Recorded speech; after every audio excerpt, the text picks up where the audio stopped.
Sir இப்போ metro பணிகள் 2ஆம் கட்ட பணிகள் நடந்துட்டு இருக்கு. இன்னும் எப்போ சார் இந்த முடிவுக்கு வரும்? ஒவ்வொரு பகுதியாக முடிவுக்கு வந்து கொண்டே இருக்கின்றது. உதாரணமாக நீங்கள் பூந்தமல்லி டு போரூர் வரையும் உள்ள மெட்ரோ ரயில் கட்ட பணிகள் முடிவுக்கு வந்து விட்டது. மெட்ரோ ரயில் பணிகள் வந்து இங்கே ஓஎம்ஆர் சாலையிலேயே ஓரளவுக்கு முடிவுக்கு வந்து விட்டது. இது அடுத்த ஆண்டு 2027ஆம் ஆண்டுக்கு இறுதிக்குள்ளே ஒரு முடிவுக்கு வந்துவிடும் என்று தெரிகின்றது. அவங்களுடைய நிறுவனம் மெட்ரோ ரயில் நிறுவனம் கூட அதுக்கு தான் அறிவிச்சிருக்காங்க.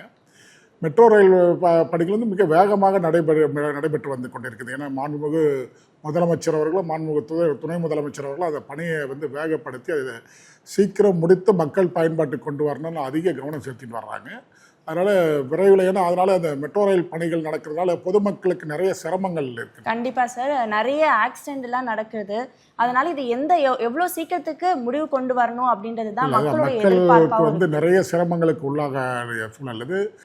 சென்னையில் வந்து மெட்ரோ ரயில் வந்து அத்தியாவசிய தேவையாக இருக்கின்றது. எதிர்கால சந்ததிகளை கருத்தில் கொண்டு தான் இந்த திட்டங்களாக நிறைவேற்றி கொண்டிருக்கின்றார் மாண்புமிகு முதலமைச்சர் அவர்கள்.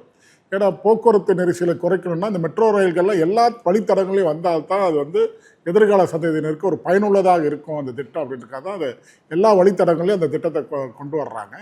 அது வந்து நமக்கு இந்த ஒரு ஆண்டு காலம் கொஞ்சம் பொதுமக்கள் அதுக்கு வந்து அந்த பொதுமக்கள் ஏற்படுகின்ற அசௌகரியங்களை கொஞ்சம் பொறுத்தரல வேணும்.